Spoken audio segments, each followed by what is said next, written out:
Hey guys, welcome back to the Nova3Performance podcast. You're stuck with just me again today, sorry to say. We are going to be talking a little bit about intentions with training. Setting intentions, visualizations. This topic was brought to me by a couple of my clients, so we just wanted to expand on it a little bit more today. So when I say setting an intention with your training, that can mean different things to different people. When I think of setting intention with my own training, I get my workout, I see it, it gets emailed to me. I look at it and I'm like, okay, I'm going to read through my whole day real quick because I just want to know what I'm supposed to do. Like, am I squatting? Then I'm snatching. Then am I doing, something nasty? And then some accessory work, or what does that look like? And then I'm going to go back through it and think about each part. So let's just say there's, just the other day, actually, I'll use an example. There was some back squat. And I was like, work to a heavy set of 6 for a set. And I was like, okay, I know what I did for 8 the week before because my programming is progressive. So I'm not just doing random numbers week to week, one week doing 10, the next week doing 25, anything like that. So I'm like, okay, I know what I did for 8. So this is what I think I can do for 6. So I have it in my mind. Okay, I'm setting my intention for this. I'm visualizing myself squatting that weight for that many reps, and I haven't even started my session yet. Okay, or maybe this is happening while, I'm on my bike doing a 10-minute moderate pace, kind of get the blood flow. I'm thinking about, okay, I want a back squat, 375 for 6 today. That's what I'm going to do. Okay, and I'm going to do that for every single part of my workout before I get there. I'm not like show up at the gym or, right now it's like walk into my basement and just being like, oh, I got back squats today. Let's just see how it goes. I'm not doing that. I'm knowing what I'm doing before I go to the gym. When I'm warming up, I'm thinking about it. I'm warming up appropriately to set myself up for success for those parts of my training. When I think about my training in general, it's like, well, why am I training? What is my intention behind not just my one workout or one part of my workout? It's what's my intention behind all of my workouts. So it's like, yes, am I training because I love training? Yes, of course. I love training. I love the grind. I love slanging weights. I love hitting PRs, all that kind of stuff. I love working hard.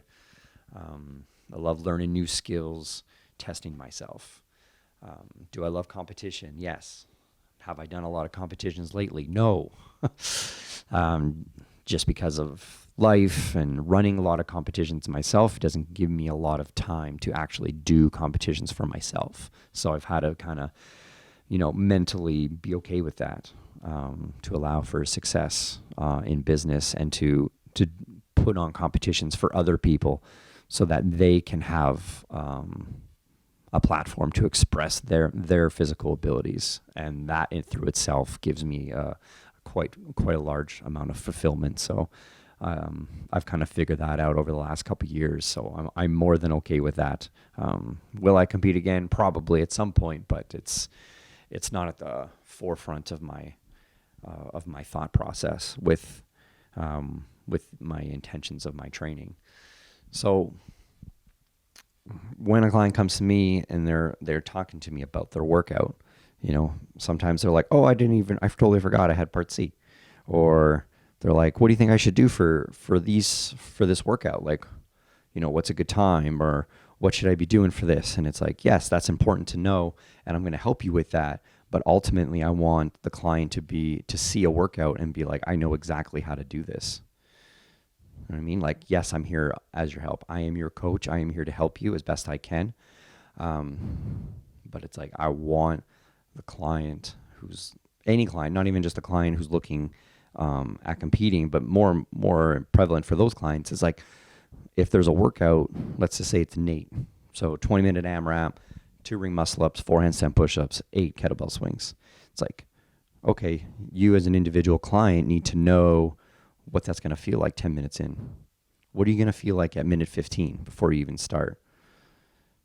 It's like, you need to know that already before you start. And obviously, if you've never done it before, you're not going to know that. So you're going to acquire that knowledge and acquire that skill set through years and years of training. But your intention should be, I need to know myself better than anyone else knows myself with the movements that I'm doing. What does that workout look for me or feel for me? It's like, am I setting a goal? If the coach says, I want you to get 20 plus rounds, is your intention to get 20 plus rounds? What's your mindset around that? Is it, oh my God, I can't do 20 rounds. I can't do a round a minute. Is this guy crazy? Or is it like, hey, that's going to be hard for me to get, because maybe last time I got 15, but that was, 8 months ago, and now we're retesting. How do I feel about my ring muscle ups? Or maybe it's your handstand push-ups that you're worried about, or maybe it's kettlebell swings. I don't know. Depends on you. But the intention behind all of that is, what do you want to get out of the session? It's like, do you want to get 20 rounds? Do you want to get 22 rounds? Do you not care at all? It's, is it because you had a bad sleep or work sucks or something else is bothering you and your intention behind that training session isn't there and it's not a priority for you in that moment? Not to say that training isn't a priority for you, but maybe that day you're just like, no, I don't have it today. I don't want to do it. So there's setting the intention for yourself to set yourself up for success before you even start. Before you even start your session. Maybe it's before you even go to the gym.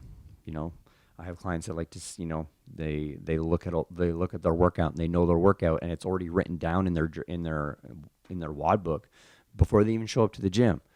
I come over and they're warming up and I look through their book and I'm like, wow, you already got A, B, C, and D, already written out. He's like, yeah, I'm ready. He's like, I'm ready to go. I saw my email this morning, wrote it all down. I've already thought about it. I'm warming up now. This is where I'm going to start at. This is what I want to hit. And I'm just like, wow, that's awesome. I'm not saying everyone's going to do that because we all know that's pretty crazy. But that's something to think about while you're setting your intention, is know why you're doing it. Know why you're training. Know what you want to get out of it. Do you want to go to sanctionals? Do you want to compete at a high level? Like, is that what you want? Or are you just moving to feel good? Are you moving to just push yourself in the gym and to be fit for life? Are you setting the examples for your kids? Like, is that your intention? That's going to look different for everybody, but everybody should and needs to know, I think, about why you're doing what you're doing. If you're just kind of going to the gym aimlessly and you're doing stuff and you're not feeling it, or it's not resonating with you as a high value for yourself, then ultimately that's not something that's going to be sustainable for you in life, or give you the payback all the effort that you're putting into it.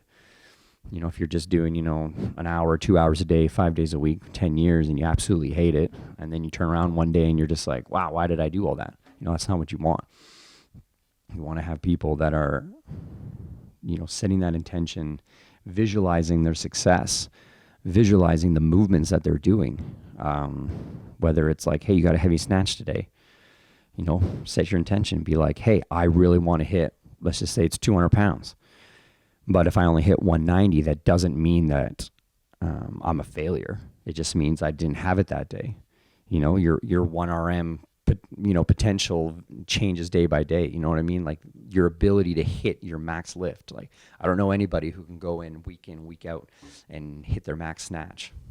Like, that just doesn't happen. For most of us anyway, it doesn't happen. I shouldn't say that, but I'm sure there's some people out there that can hit that no problem.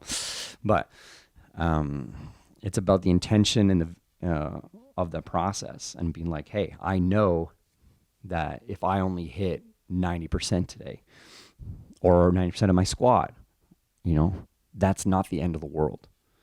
And it's hard for some people to wrap their mind around that. You don't need to be, at the top of your game every training session, or like some sessions aren't going to go well. Some sessions are going to go amazing.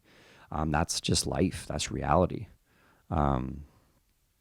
So knowing that and knowing what training means to you makes it easier for you to understand when those days happen. Like, I've had more than my fair share of days over the years. I've been doing this a long time, and I've had many training sessions that didn't go the way I thought they were going to go. And I've definitely learned how to deal with that way better throughout the years than I used to. Way back when, if I, couldn't hit, my snatch number that I knew I could hit, and I couldn't hit it for whatever reason, wasn't locking out my arms, was jumping forward, whatever that was, that would ruin my entire day. Not even just my session, it would ruin my whole day. Like, people at work would know, people at home would know. It's just like, yeah, Brian didn't hit a snatch today, or Brian missed his deadlift today, or something like that. And now it's to say that I still don't like missing those numbers and missing those snatches or not doing as well as I can, but I'm able to handle that a lot better now, where I know where training is in my priority, and I know what my intention is with my own training.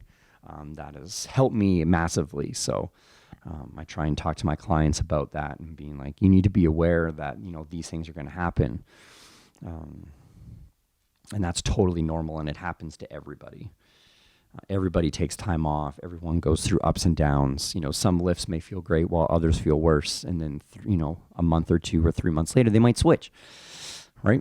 And then like, hey, my clean and jerk feels great now, but now I can't, lock out my snatch. So it's always playing that game of finding that fine balance between all walks. And, when you're competing in CrossFit and there's, 100 different things you need to be good at. If you're looking to compete in all these different movements you need to be good at, it can be quite challenging to be able to understand and accept when those days happen. But as long as the intention is there and the effort is there, the work pays off, and you do see in the end, you are successful, and you do see that reward at the end and that payoff for all that work you've done. So always set the intention, set the visualization, like think about what you're doing, visualize yourself doing it and doing it well, and execute, right? Just execute to the best of your ability every session.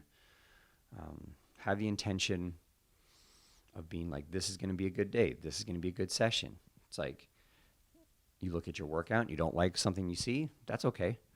We don't want people to hurt. We don't want people to get injured. But I would be lying if I said every time I looked at my training session and Jen's sitting over here right now and she's laughing. She's like, yeah, I seen a few. I know what she's thinking. She's like, I've seen a few of your workouts that I didn't really want to do, Brian. That's definitely something that's happened. Just like the aerobic corner of death, where it's just like bike ski row for an hour of increasing intervals or 2. So there's lots of those things, lots of sessions like that are just got to grind it out. Yeah. Anyway, I could go on. I'm sure Jen and I could go off on a rant and tangent on that one, but we'll save that for another day. So you're back to setting intention with your training. Just know why you're doing it. Understand the process. Try to enjoy it. Not every day is going to be enjoyable for different reasons, whether it's personal reasons or the session itself or whatever that is. But have the mindset going in that it's going to be a good session every day. And more times than not, it will be a good session. Visualize, be positive with the intention, know why you're doing it. Thanks for listening, guys.